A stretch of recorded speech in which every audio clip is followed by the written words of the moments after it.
And This is Glenn Warren, founder and executive director of Fathers Forever. I want to share an alarming reality with you. 627,000 fathers are incarcerated that have kids under 18. Now, there are 56,000 moms incarcerated who have kids under 18. The reality is there are so many more fathers incarcerated than moms. This is why I Am a Father Forever book exists. Now, I need your help. I am inviting you to help us get this book into as many fathers incarcerated as possible. Here's how it works. For your donation of $22, we will provide a book to an incarcerated father. Thank you in advance for helping Fathers Forever heal fathers and save families.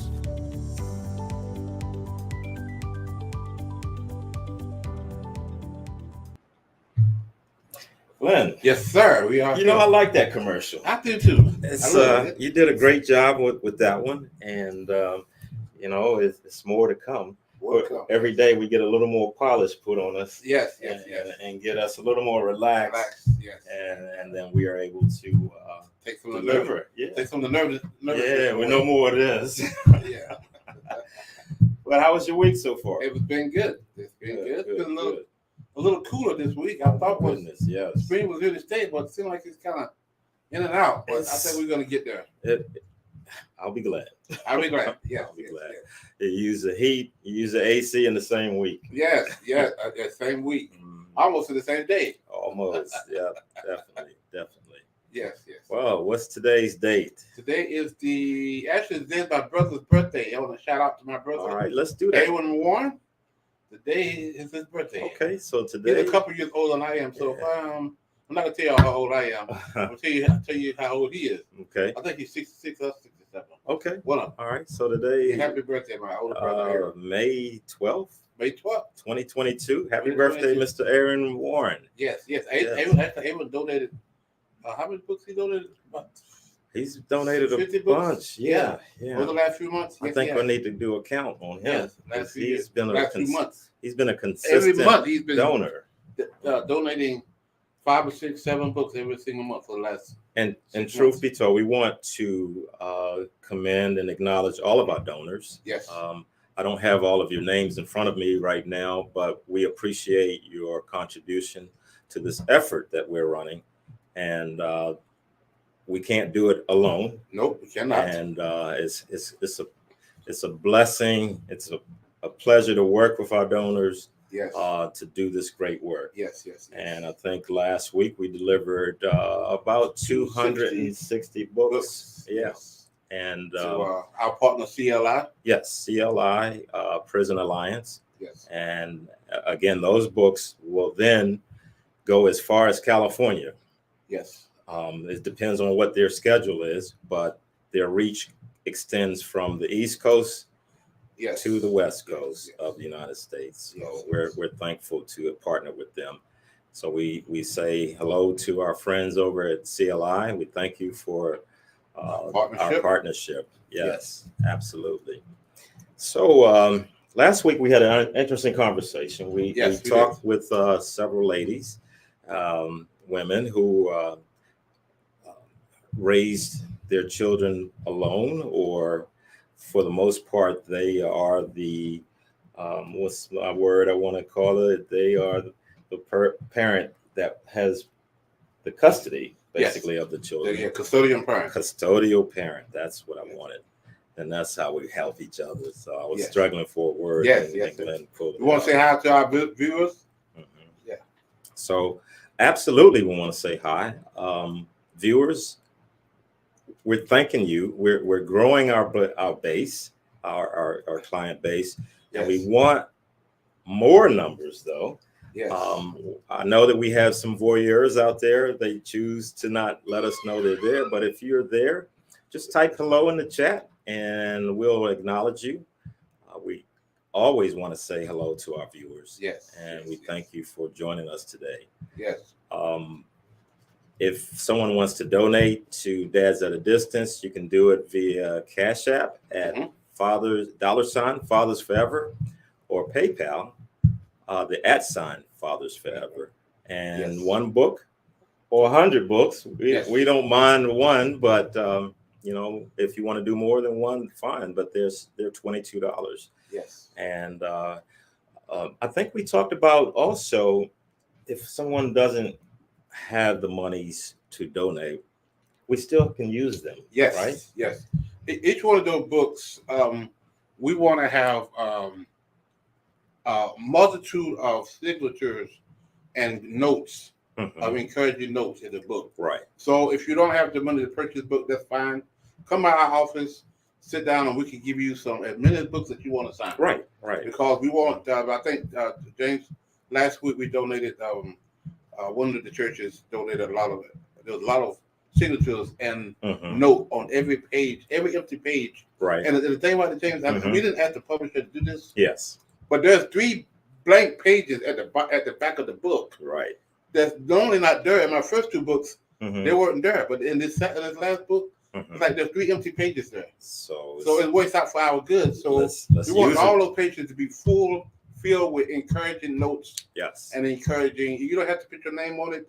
You can just say John or Clark. Or you don't have to even do that if you want to. But just put a note, a scripture, anything you want to write that's edifying, encouraging to those fathers. So Absolutely. I'm really, really excited about that. So so they can come out of the office. We give you a bunch of books and you can sign them to your hands, crap up if you want to. I like that. Yeah. I like that. Well, we know ours did. Ours did, yes, we were signing too, you know. Yes. So we welcome our viewers to come by, stop by and see us, say hello and everything. We want to shout out to Austin. He was out there a moment ago. So hello, Austin. We're glad you're able to be here with us. Thank you for showing up today. As well as Angela Gorman. I think she was there. She might have left, but I think she was there. Okay. Yes, all right. yes. So we'll give a shout out to anybody who puts something in the chat. We'll let our viewers know about you. And that's how we do it here. That's how we do it. So last week we were talking to the women about some of the issues they deal with. That's with raising their children alone or child. That's not going to be the last time they. No. We're going to have a lot of conversation. Yeah, we're going to continue this dialogue, and we talked previously. You know, we always talk about dads and how they might handle. Yes. If they were the custodial parent. Yes. You know, some of those challenges. Right. So we have a new element we want to add today. Very excited about this. Yeah. Well, why don't you tell us about it? We have actually we can bring on the screen if you want to. Okay. She is well. Miss Betty Burchester. Glad to see you. Miss Betty Burchester has been. You know what? We created Fathers Forever Angels last newsletter. Okay. And because of her, what Right. she's done to Fathers Forever, doing, Wonderful. I met her a few years ago. Mm-hmm. We was kind of in a different field, but different agencies. Mm-hmm. And then we connected again and really started working close together. Yes. With the reentry part, and she has been a real God sent angel to us. Well, don't leave me out. So, yeah, I mean, she's. I know that Miss Betty has a lot of talent in terms of getting others to do different things, and some of her programs. So maybe we could talk about those things too again. Yes. And I forgot the name of that, Betty. You have to help me. That last program that you were launching with the arts and music and painting and helping people to communicate in an artful way of what's on their heart. Yes. So we welcome Miss Betty Murchison today. Yes. Thank you. Yes. Thank you both. Yes. Yes. We could go on and on and on. Oh yeah, we didn't scratch the Betty surface. we haven't scratched the surface. No. But we really want to invite her to come because I've been thinking about this, and she's definitely been thinking about this. This kind of hopefully post-COVID world that we're living in. Yes. There's a lot of things that have happened to all of us, mom, dads, and but the kids. We really haven't had maybe a lot of discussion about how COVID affected them. And that's what we brought her on today to cover this. This is not my specialty. I do work with mental health, but in adults, I haven't worked with too many kids with issues of depression, and I know Ms. Betty is an expert at that. So we wanted her to come in, and we're gonna let her do most of the talking, but we just want to have a dialogue about, and our listeners, invite your friends, because this is a very, very important issue that we are now facing. That we gotta help our kids get through this, just like and I was telling Ms. Betty last week, we all kind of been in survival mode for the last 2 years with people dying all around us, our loved ones, our friends, and we was like, am I gonna be next? So that kind of fear has been in all of us. Well, thank God that we survived it, and we still moving to survive it. But the kids, how do we really start to deal with them who have been isolated for the last 2 years? So I'm gonna shut up. I'm gonna stop talking and let Miss Betty, because I know she's got a lot to share and offer, and we will really want to hear from the expert on this. Well, thank you, James, and thank you, Glenn. It's a pleasure to be on your show, on your broadcast. And I'm not an expert in this field, and I'm certainly not a therapist, but as a former director of a mental health substance use disorder counseling service, and as a mother of 3, no grandkids yet, but I am still concerned with the children in our community, as I know that you all are as well. And what I have noticed is there's been a real spike in the number of childhood teens who are committing suicide, children who have attempted suicide. And it's very important that we start paying attention to this. Now, this is not something you'll see on the news because they can't report that. But for those of us who are in this field and who are paying attention, we know that there are more children being admitted to mental health institutions. We know that there are not enough therapists to meet the needs of all of the children. One of my mental health clients, mental health agency clients, has a contract with the school system for 7 schools, as well as with Wake Med.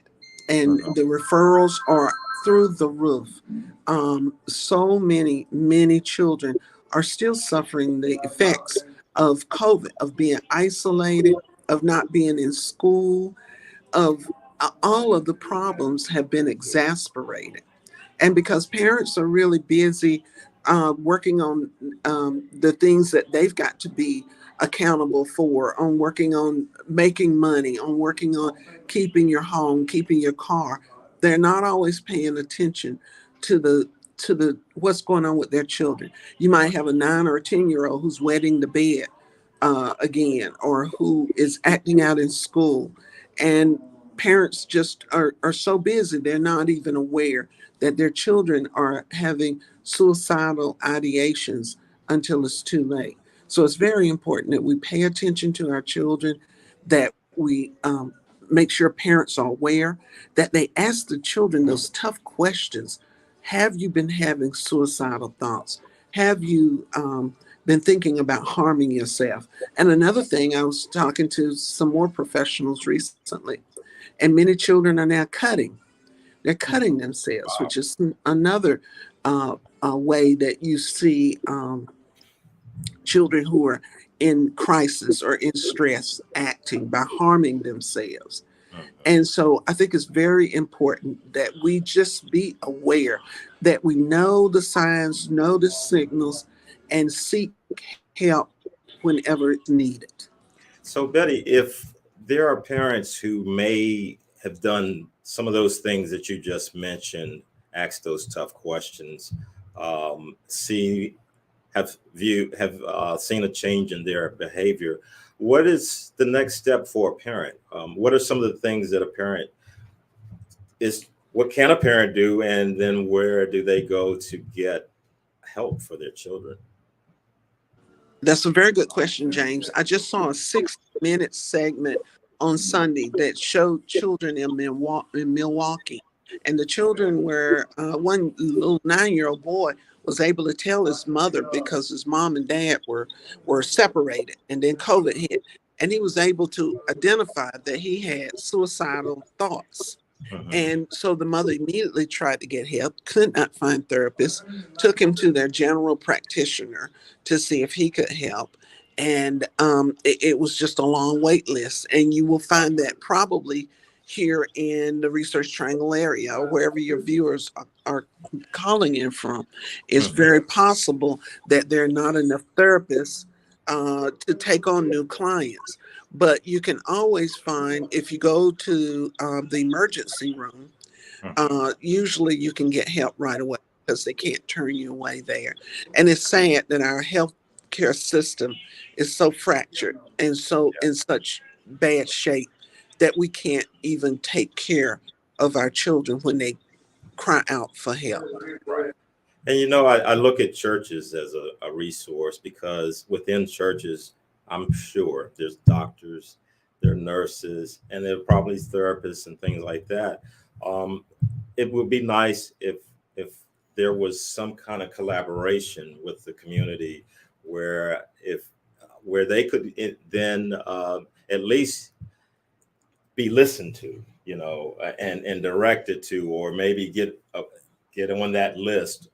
But when someone is crying out for help, it's hard to just want to walk away, turn away, and say, "Well, you got to do this, do that."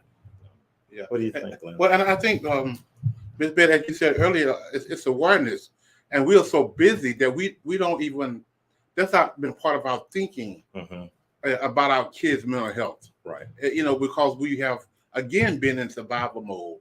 So how do we get the churches, the pastors, to communities to start having these conversations about our kids and start doing some more workshops, some more, because what do you do when the therapist is not available? Right. The kid is still in a crisis. Right. They're still in a crisis. So how do we handle that as a community when we can't find the professionals that, you know, that really could do the deep, you know, how do we kind of on the surface, maybe to help this child until they can get to see a therapist? And Miss Betty, we know, you know, you stated where you are in this whole scheme of things, but and we know that we can't expect you to give us an answer to all our questions, but we still want to put them out there because maybe some of our viewers might have some experience in these same areas that they could provide some input. You're right. I don't have all the answers, but I have come up with a plan. Okay. And I don't have it all worked out yet, but in talking with my friends who are in the therapeutic field, we think we have a workable solution as a stopgap approach until children can be seen. Because sometimes they just need to be heard. Yeah. They need someone who's not going to judge them, to listen to them, and to tell them that things are going to be all right. Now, you have kids, if they have suicidal ideations, they really need to see a professional therapist. Right. Yes. But for kids who are just sad or maybe mildly depressed or just don't have confidence in themselves, there may be ways that other people we can bring in to help. So we're working on a project, and I'll be happy to announce it once we get all the details worked out. But I would love to hear if the audience if there are solutions out there floating around out there that people are seeing. But I know that the whole country is suffering through the same situation, that there are just not enough, there are not enough teachers, there are not enough bus drivers, but there's certainly not enough competent therapists who can help our children through these dark periods that they're going through. Understood. And something even to add on top of that, I just heard on the news, I think it was yesterday, there's a shortage of baby formula. Yeah. And I was like, I mean, so what are we doing, for our kids to have these kinds of struggles? When I remember growing up, all we had to do was eat and go play and things like that. But now you got to find formula, find diapers, literally go and hunt it down. And so I'm sure this is a struggle for parents too. I want to tell our viewers, we have our guest speaker on today. It's Ms. Betty Murchison.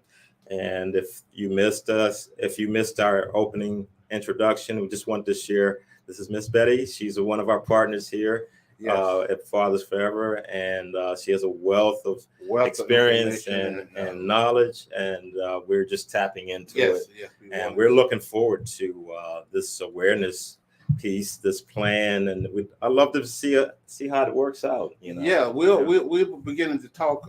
Miss Betty and Fathers Forever is going to do something, and then in the near future together, great, to kind of have a conversation about that. If we get the details to that, we'll talk about that more. Mm-hmm. But I think, Miss Betty, this is an excellent. This is your heart. You love people. You love kids. You say you're not an expert, but you're pretty close to it. If you ask me, yes, ask me because. Yes. But then I want to say one thing though, and this is to our viewers. Fathers Forever isn't just for men. Yes. We're for the mom, we're for the children. Yes. And we're for families. Yes. So I just wanted to put that out there. Yeah, because it's all about the kids, and we're doing our approach is working with fathers because that's directly and directly influence the kids. Yes. The father's absence is one of the we talk about all of that, but it's all about the child. Yes. It's about the kids, and we just going from another perspective, and but it's about helping these kids, and helping these fathers understand the devastation that they're bringing to their kids by not being present. Yes. And so that's why we're having these kind of discussions on a regular basis of trying to bring people on board that have know how to get stuff done. And I really, really think, Ms. Betty, that the conversations that we've been having in the last few weeks, you and I, last few days, is I think is on point. And I really, really excited about what you're going to be doing. I know it's going to be good, and I know it's going to be very impactful. And awareness is one of the main things, and you do that so well, is to make people aware of what's stuff that's going on. So yes. Thank you. And I think that's a really important aspect of it, because I think parents mean well, but parents are busy doing what, the things they have to do. And I know there's one family in a community that I'm familiar with, and they lost grandmama, granddaddy, cousins, aunts, uncles to COVID over, back before the vaccine came. Right. And so now we're starting to see the negative actions from the children, because no one had time to pay attention to the children, because the adults who survived the COVID in the family, they're busy trying to make sure the house is paid for. Somebody's making the note on the car. Somebody's picking the children up from school. Someone's getting groceries. Somebody's taking care of the funeral. And so I can understand how difficult it is to manage all of the adult things you have to do doing the business of death. But meanwhile, the kids are being kind of overlooked. And I think the adults feel like, well, they'll get over it. They'll be okay. They're young. But we know, for those of us who study child development, we know it's those early experiences that really are more impactful than the things that, later on in your life. And so for young children in particular, the trauma of losing people the way we've lost people with COVID, where you couldn't go to the hospital and visit. You couldn't even go to the funerals in some cases. Yes. Then I think for some of the teenagers, it may be some guilt involved, because they may have been the one that brought COVID into the house. Yeah. And so it's a very complex situation. And I get why people we're just now coming out from under it to stop to look behind us and take a look and figure out what happened and what do we need to be looking at now? What do we need to be concentrating on now? And I really, really hope that we will concentrate on children. I think once school opened, people kind of figure, well, they'll go back, they'll be okay. They only missed a year or a year and a half or whatever, and they'll be okay. And they're not okay. They're not okay. And sometimes they don't know how to tell us they're not okay. True. And and we're still grieving too. So we didn't notice. Right. It's it's some major stuff going on, but I think if we put some strategies in place and make some awareness of it and just start having this conversation, that we can make a big difference. And coming up with some, like you said, some temporary solutions until we can get some permanent solutions up. And I think that's what we need to focus on doing. I'm very, very glad that you are a part of the solution. When you came to the office last week and we sat down and had that discussion, I was like, man, this is something. This is powerful. That she's the best person for the job. Yes. And I really appreciate your willingness to help in the community, and you've been a godsend to a lot of people. Yeah, absolutely. Absolutely. Well, thank you both. And it wasn't something I sought out; it sought me. And sometimes when it's something God wants you to do, He'll just keep chasing you down until you go, okay, all right. Yeah. So Yeah, my prayer. Ask me how I know. So my prayer changed from why me, God, to tell me what to do, show me what to do, because I am very concerned, and I've been, posting a lot on social media about it. And as in most things that happen in life, there's no Calvary coming to save us. We've got to save ourselves. Right. And so I came to the realization that He doesn't, what is it they say? He doesn't call the qualified. He qualified to call. Yeah, So, I like that. Yes. I mean, that's it is, because That's powerful. It's real. I mean, when you and I've been talking about kids and stuff for, we're going to eventually start doing something, hopefully with the RPD, about the kids, and that, get involved in that to some degree. So kids is very, very important to all of us in the community, and I think we all know that. But now we just have to get a little bit more hands-on and more serious about this because of what we all been through in COVID, and thank God we're bouncing out of it. But we really gotta go back now and see the effects that it had on our kids and help minimize some of their pain and some of their depression. and I really think, going back to what James was talking about earlier, Oasis Health and Wellness Centers, where we use expressive arts as a different modality to reach marginalized people. And you both have seen the folks embrace it who were, the first time we tried it with at Father's Favor, with people who were in recovery. Right. And whether it was painting or singing or, we've even tried quilting, but working with using the arts as a way to reach folks is a therapeutic modality that we know will work. And I really want to see us use the arts more to reach our children, give them a way to express themselves, whether it's a choir, or whether it's a drum line, or whether it's drumming, or whatever way we can use to reach them, to give them that outlet. I think is very important. I never forgot that, Miss Betty, and I thought that is something that still could be relevant today. And we'd love to see that again, the expressive arts, and see how well we can continue to go down that path as well. And our office is not big office, but anytime you want to use it to do some stuff in the community, let me know. It's yours.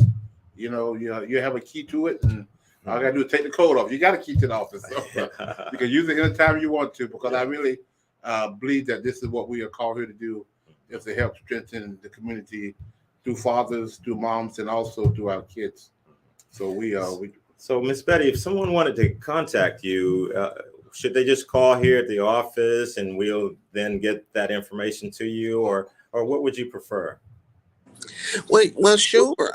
Everybody's there very kind about taking messages and packages for me, and you still treat me as though I'm still working there. So I thank you. But you're also free to give them my number, 919-714-3854.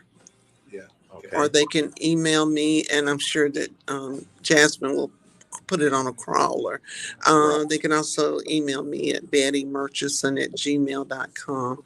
And that's BETTIEMURCHISON@gmail.com. And I would love to work collaboratively with anyone who wants to save the babies. That's the way I look at it. Let's save the babies. What God says, it's God people with little feet. yes. So your number is scrolling across the screen now, Yeah, and yeah. so if any of our viewers want to reach out to Ms. Betty, certainly, write her number down and just let her know that you probably, for somebody who wants to be a part of this, should contact her as well. So I know we're in, but if you listen to this broadcast, our viewers, please share it on your page. Yes, it's very important. This is very important because this is a subject that we really need to be aware of. So please share it to your pages. We all know somebody who has kids, has been struggling, with suicidal. It's on the news. It's sad. So, but we need to get we can help make a difference. Yes, we can help, calm some of this. Once we get involved as a community and leaders like Miss Betty and others, we can make a big difference. Absolutely, we can. This is not big enough to be that we can't handle. Yes, we just got to put our minds to it and put a strategy, like you said, put a strategy together and get to work. Execute it. Yes. Yeah. Well, Glenn, Miss Betty, we want to thank you once again. We know you are busy, young lady, so we have to catch you when we can. So we're thankful for you coming on our broadcast today, and we look forward to this being not the last. We look forward to some future broadcasts with you. Yeah, we're going to be bringing you on and doing some other things because you have a wealth of knowledge. So we really appreciate. And the next time I go on vacation, guess who I'm calling? I'm calling Miss Betty. Like, I'll be gone, but I need you to follow. I need you to come on and come in share and the seat. So we really again appreciate you, and we hope you have a safe day and the rest of your week. Thank you both so much. I really appreciate the kind words, and I appreciate you giving me a chance to sound the alarm about the crisis we're in. And I hope we'll have other colleagues who will want to join us, or people out there who need help. We'll do our best to try to get help for your children if we can. Thank you both. Thank you. Okay. Stay blessed. All righty, Miss Jasmine. So Glenn, this is it. Yeah, I guess we kind of went a little bit past our cutoff. That's fine. But we got some exciting things coming up. Yes. A lot of exciting things coming up, and that's just one of them. Yes. With having Miss Betty on, Miss Betty Murchison, but we've got some other things that will be. I'm gonna go ahead and say it. A co-ed study. Oh wow, that's coming up too. And I'm gonna be doing Zoom in my sleep. But yeah, James and I have been sitting down and working on some. It's on our hearts to do this, so we're gonna launch that. Yeah. And we may have the opportunity to go back into the prisons. Yes. The detention centers. And so we're gonna let you know about that. All those things. We'd like for you to talk to. We'll probably talk to some of our clients that we have in our program. Yes, and we'll let you talk directly to them. So we're gonna have a roundtable discussion where we're gonna invite some of our current clients. Yeah. In our transition house to come in and have a dialogue. We're just gonna have a talk about what their lifestyle, what they're trying to do. Right. And then we're gonna follow up. Going. Yes. And a month later, we'll follow up and see if they're on track. Yes. So we got a lot of things to talk about, and we just want to, And then we don't want our viewers to forget our dads at a distance. Yes. We do reverse book signings. We do individual books. We can come to you, and if you want to come to us and sign, you can do those things too. Yes. So we really it's been on my heart for a while. Probably about 6-8 months, and after we finished the book, we really found a way to get with the reverse book signing, because like I said, we couldn't afford to buy all these books that we are now donating. You're donating these books, and we're giving it to these fathers. I think our total count since January is about 660. Yes. So we want to definitely go over 1,000. Yes. And really, we're going to go as high as we can. Yeah, we want to, this month we want to reach over 300. We had 250, and we want to keep that number to keep growing, because every time that book is in the father's hand, there's a possibility that can change his life. Happening, yes. And if he takes time to read it, and it's very encouraging for a father to open up that book and see all those signatures and see all those kind words. That may be the very thing that motivate him to do what he needs to do to get out of prison. Not only that, but stay out. Yes. Because of his kids. And while he's in there, this book will give him some ways to be a father even while he's at a distance. Absolutely. So we really, really appreciate all our supporters, and buy one book, buy 10 books, buy 100 books. Yes. Donate these books. So we really, really appreciate and just share on our page, on your page, what we're doing with your absolutely. Yeah. So, Glenn, I guess this wraps up another Thursday. And as I normally say, let's take it on home. Yep. And we'll everybody have a safe weekend. Be safe and drive careful and spend time with your friends, your family, and especially, as Miss Betty has said earlier, start being more aware of our kids and just ask them, having some serious concerns and questions with them. Just bring them into start talking to them a little more about their mental health and how they're doing. And if your kids are fine and they got no struggle, thank God for that. Yes. But if your kids are, then we can help. Get some help for them. Anyway, let's take it home. All right. And you guys have a good week, and we'll see you next Thursday at 2:05. Stay blessed, family. This is Glenn Warren, founder and executive director of Fathers Forever. I want to share an alarming reality with you. 627,000 fathers are incarcerated that have kids under 18. Now, there are 56,000 moms incarcerated who have kids under 18. The reality is there are so many more fathers incarcerated than moms. This is why I Am a Father Forever book exists. Now, I need your help. I am inviting you to help us get this book into as many fathers incarcerated as possible. Here's how it works. For your donation of $22, we will provide a book to an incarcerated father. Thank you in advance for helping Fathers Forever heal fathers and save families.